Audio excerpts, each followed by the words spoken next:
Hello and welcome to Cargo Masterminds. This is our weekly episode where we bring leaders from global logistic companies for a one-to-one conversation.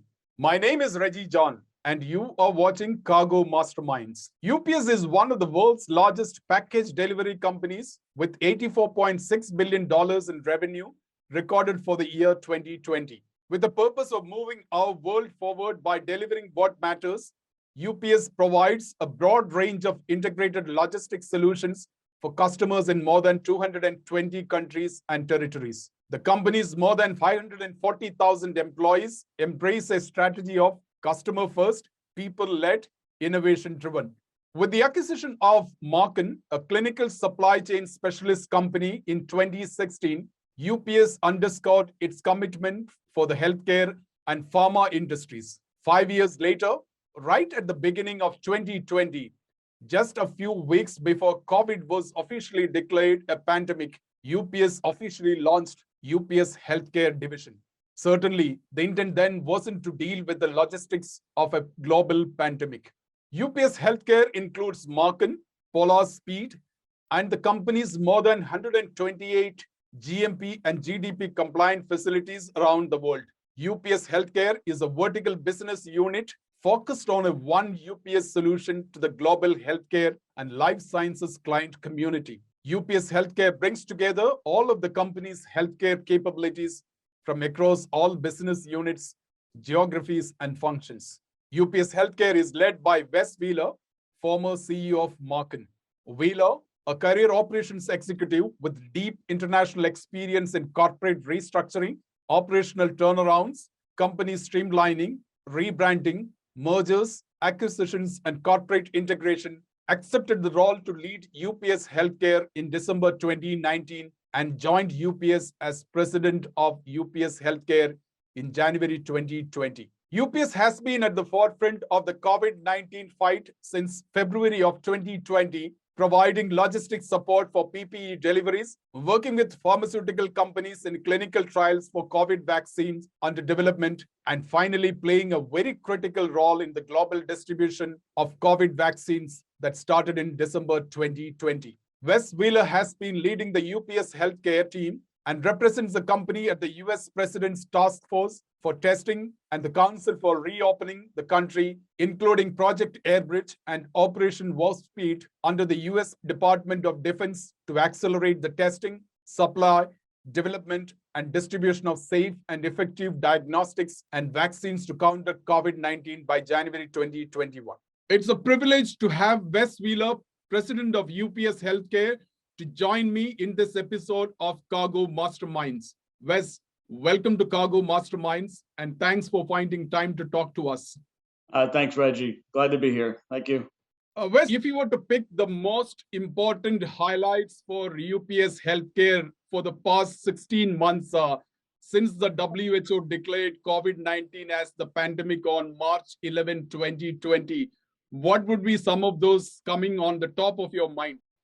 Well, thanks for the question. I think the way to start would be to first understand the extent of the problem and then the possibility for what opportunity we would have in participating in helping the world get back to normal. I think the first was the reality of here's a pandemic, what's happening with solutions, and how can UPS and UPS Healthcare, which is a division that was just formed in January of last year, how could we participate and how could we help? And so identifying the problem first and then the opportunity, and then putting a team together to address the emergent needs of the pandemic was not necessarily the vaccine. It was getting PPE and equipment and then test kits and test results to the American public is where we started with the American public. And then of course we went overseas. But the first part of our challenge was to understand the extent of the problem and how UPS Healthcare could pull together all of our assets around the world to help the world get back to normal. I guess another highlight would be that we were engaged early on with the clinical trials, and especially with the Pfizer trial, and that gave us a lot of insight into how the development of these vaccines would be done, how fragile the molecules were, and what kinds of stability and temperature and time requirements would be needed to make sure these vaccines moved around the world. And that came sometime in June when we were given the opportunity to participate in the trial and then start to work with Operation Warp Speed to develop command centers and freezer farms and technology to track and trace the products around the world and around the US, and then put together an execution plan that would really have every contingency identified. And that means all the origins that these vaccines would be manufactured in and what possible destinations they would go to. What is the biggest learning for you and for UPS Healthcare from the pandemic? And what do you think on how such learnings will shape the way you lead UPS Healthcare for the future? I can tell you my biggest learning is that when the urgency happens, when the world needs solutions, we were pretty much at war. This is a war footing that we were put on. That when these things happen, a lot of bureaucracy can be sidestepped. And so the combination of the government, the US military, the best of private business, UPS, FedEx, Pfizer, Moderna, the companies that had a lot to do with this solution, we came together and broke through a lot of barriers very, very quickly. And many things were done much, much faster than would normally be done. That was my biggest learning. I think the second biggest learning is to know who the decision makers are and knowing them as early as possible, because you can cut through a lot of red tape if you know who makes the decisions about how things get done in such a situation. I've also come to learn that the UPS network worldwide has a lot more power than I ever thought it did. It's a big company. We have thousands of pilots and hundreds of thousands of people, but I learned very early on the power of this company and what we could accomplish. So, what, according to you, was the biggest challenge for UPS Healthcare during the months from March last year to December 14? And December 14 was when you began the first delivery of the Pfizer BioNTech COVID vaccine. Having been involved with the clinical trials in April of last year, and then when getting a call from having been in touch with the federal government in the US, being given an idea that maybe October 1st would be our first launch, to mobilize for us all of the technology, the command centers we put in place in Kentucky to get our pilots and our routes all solutioned and engineered, making sure we knew where the origins and destinations might be, understanding how much dry ice we could carry on cargo jets, and putting together basically the whole solution by October 1st, including building our own dry ice factory and our freezer farms at minus 70 C, all by October 1st. And then understanding that we were heading right into our peak season. Not only for the peak season for Christmas and Thanksgiving and the New Year, but also the time in the year when we have the worst weather. And so that was our biggest challenge, getting ready for that, carving out enough capacity in the network at a time when the company has its most active network volume. Wes, can you give us a sense of what went behind in planning and preparation for the rollout of a vaccine or vaccines which were under development? And there was very limited information about the availability of vaccines for distribution, when the vaccines would be available for distribution. Yeah, so again, we had to put together what I would consider, I'm an engineer by background, so we put together a Monte Carlo simulation that would estimate where these vaccines might be manufactured and in what quantity and for what markets. We knew all the companies developing the vaccines. We didn't know who would win. We were talking to many of them along the way. We were talking to the governments along the way, and we were tracking Pfizer, Moderna, AstraZeneca, of course, even Merck at that time, Sanofi, Novavax, CureVac, all these companies developing the vaccines. We were tracking all of them and finding out as much as we could about where they would be manufactured, what contract manufacturing companies would be participating, what kinds of volumes and where they would be delivering to. And you could imagine a multivariate type of equation trying to understand exactly how to solution for all those lanes. Hundreds of thousands of potential lanes to make sure we had enough capacity in those lanes to deliver. And so as we got closer and closer to December, knowing that Pfizer might be first and Moderna might be second, we started to zero in exactly on where the lanes would be. And then having enough truck capacity, aircraft capacity, dry ice capacity, and technology to track those lanes when the launch happened. How did the technology and UPS innovations and logistics come in handy delivery of this critical shipment? Well, UPS is probably the largest, if not one of the largest logistics companies in the world. We have 500,000 people, over 5,000 pilots, almost 500 aircraft, including contract aircraft, one of the largest ground fleets in the US, actually the largest ground fleet in the US. We had the capacity, we had the people, and we were just developing a technology we called UPS Premier, which is a very small piece of tape about 3 inches long. It has 4 radios embedded in it. It allows us to see those shipments in real time within 10 feet in any of our locations in the United States. On top of that, the Pfizer vaccines had their own track and trace technology attached, and all those data streams were flowed into our command center in our Worldport facility in Louisville. And that allowed us to really see all the shipments in real time. And even to this day, as we ship today, not only just in the US, but outside of the US. In fact, we're shipping now much more volume outside of the US than inside of this country. We've now crossed almost 400 million doses that we've shipped around the world at 99.5% on time by day. And that's because we have people and technology that helps us to track those shipments. And if they get distressed, we have a process that allows us to go find them, put them on the next available aircraft, and put them onto their destination.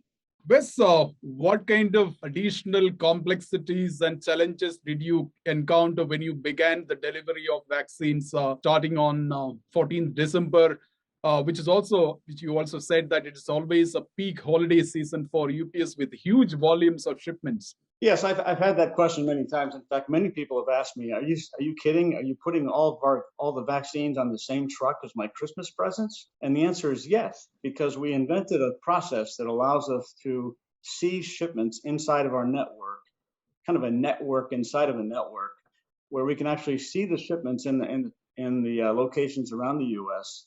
and allows us to give those priority in the network. That allows us to see them, give priority, and make sure that we can get them to destination. But you could imagine 34 million shipments a day in peak season, and we were carving out about 100,000 per day at peak for the vaccines. So a very small percentage of our total volume was involved with vaccines, including the dry ice shipments, including the kits, but still a very, very important part of our network that gave us that visibility that we needed through technology. You were part of the President Trump's task force for testing and the Council for Reopening the Country, including Project Airbridge, with several flights per day bringing personal protective equipment from Asia into the United States very early in 2020. Can you tell us how important was that process as far as your preparation for the eventual distribution of COVID vaccines in December? Of course, I said earlier that was our first challenge. So our first challenge was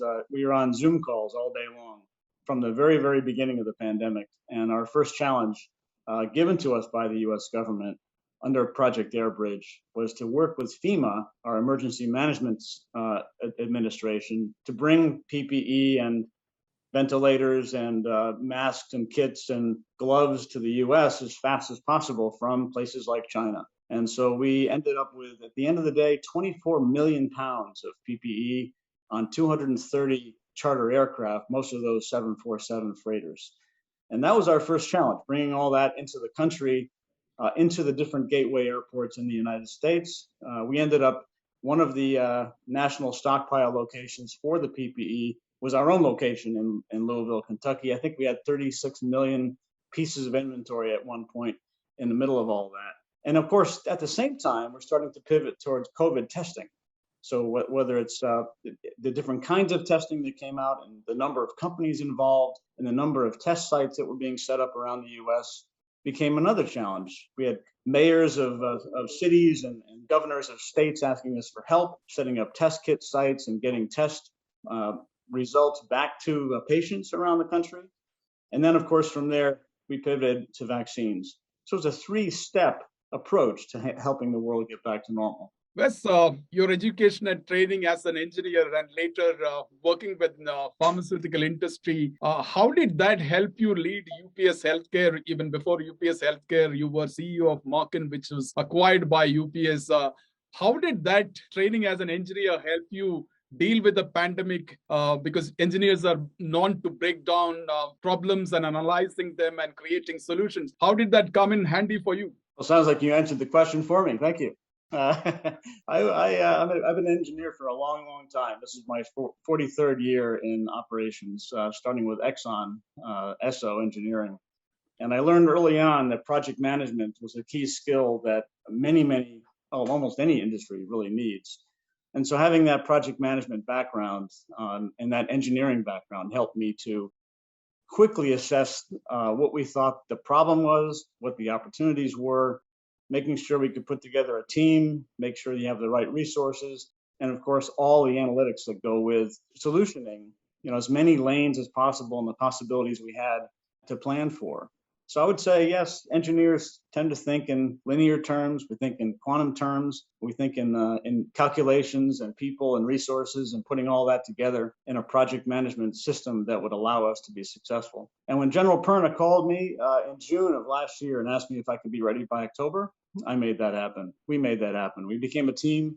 We worked alongside our competitors. We worked alongside Pfizer, Moderna, Janssen, and the federal government to make all of that happen. And frankly, right now, we're shipping far more vaccines out of the US into now 95 countries, including clinical trial countries around the world. So we are now a big part of the solution. We think we're probably 25% of the world's movements at the moment, and we hope to do more. On to my next question. How is UPS Healthcare building its capabilities for future to address the healthcare crisis of this scale or even bigger? Yeah, so I think it's a good question, because before I took this role last January, and believe it or not, it was only just last January that I was asked to pivot from running marketing for UPS to running the first vertical business unit within UPS called healthcare. And my strategy was to build a network that could serve the complex pharmaceutical products upstream of the wholesaler, all the way back to the active ingredient and the starting materials that make manufacturing possible for pharmaceuticals, and also complex medical devices and laboratory testing, the kinds of things that require temperature control, the kinds of products and services that would be needed for what is the explosion of biologics in the pharmaceutical industry. So not only do we have complex medical devices coming through the pipeline, but 50% of all drugs in development today are either for cancer or forms of cancer or some surrounding orbiting products serving the cancer community. And many, many of those drugs are sterile in nature, temperature controlled, and time sensitive, and very, very fragile. We now have cell and gene types of therapies that are reliant on your own organic material, whether it be your cells or your genes or your proteins being made for personalized medicine. These kinds of things coming through our pipeline are so important to the future, and logistics will play a huge, huge role. And so my plan was to get into that part of the business as soon as possible. And of course, pandemic happens, and guess what? The COVID-19 vaccine is the most fragile, biologically derived, sterile product you can ever possibly imagine. So the pandemic, in a very ironic way, gave us a big leap head start into our strategy to build a cold chain network around the world that could serve the pharmaceutical industry, the med device industry, and the laboratory industry in the complex upstream portion of the supply chain. So it was almost coincidental, call it luck. Of course, it's a terrible thing for the world, but it actually gave us focus. And it allows UPS Healthcare to really accelerate its own strategy. So can you give us a sense of the investment plans by UPS Healthcare for building that healthcare and cold chain logistic network for the future to safely deliver temperature controlled drugs and therapies? Because I think the whole world is more and more going to depend on healthcare products which are temperature sensitive. That's true. And so UPS has traditionally been an American company. Of course, it's very global. But in healthcare, UPS itself has not in the past made investments in countries where many of today's pharmaceutical drugs are being manufactured. So we have, in the last year and a half, put more investment into cold chain in locations where we believe pharmaceutical products will be manufactured and distributed. And countries like Switzerland and Germany and Ireland, Singapore, South Korea, Puerto Rico, parts of Latin America, where we know the drugs are being manufactured. We know where the big population centers are. We know where the what we call orphan rare diseases are being administered. And so given that potpourri of locations around the world, we're focusing a lot of our new capacity and our new capital investments in the countries where we believe drugs and med devices will be manufactured. So you'll see a lot more of our investments in the future. We've already made huge investments. I think last year we put 2 million square feet of facilities in. This year we're planning on doing about the same again, with a lot of that being cold chain, -20, 2 to 8 degrees centigrade, and of course, controlled ambient room temperature. Wes, my last question is the pandemic exposed the fragility of global supply chains to some extent. Some of them do not agree to that statement, but and proved that it is the global supply chains are actually not built for resilience. Therefore, how do you look at the future of global supply chains? About building supply chain models to address just-in-case scenario rather than the traditional just-in-time models? I think I could give you a good example of how we have a challenge with. It's interesting to note that moving drugs or vaccines at -70°C is actually a little bit simpler than moving drugs at -20°C. And the reason for that, it doesn't sound logical, but it is true because -70° can travel safely with dry ice, and as long as it doesn't sublimate or evaporate in a short enough time, you can maintain temperature at that temperature for quite a long time, up to 10 days. And then you can, of course, replenish the dry ice to maintain that stability. At -20, which is more like frozen, a lot of the packaging that we deliver in is time sensitive also. The packaging only holds -20° for a certain period of time, sometimes 56 hours, sometimes 72 hours, but not much longer than that. So, and those materials have to be returned for reuse. So the Moderna vaccine, for example, travels at -20. And so we have a complicated packaging solution for the Moderna vaccine. And you'll see that in the future, as many vaccines and biologics are delivered at -20 at frozen temperatures. The time sensitivity will become very, very important. And monitoring that temperature inside the box will become very important as well. And you'll see much more of this coming because most of the drugs being developed, as I said, are biologically derived, and they'll be very, very time sensitive. Wes, it was a pleasure talking to you, and thank you for being with us. Okay, I'm very glad to be with you today. Good luck. Thank you very much for the time. Thanks once again. That was Wes Wheeler, President of UPS Healthcare.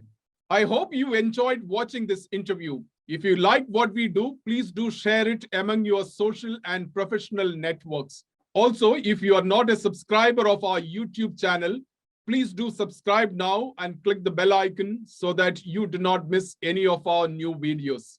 Join me next Monday as I bring a new guest for a one-to-one conversation here in Cargo Masterminds. Until next Monday, take good care of yourself and be safe. Thanks for watching.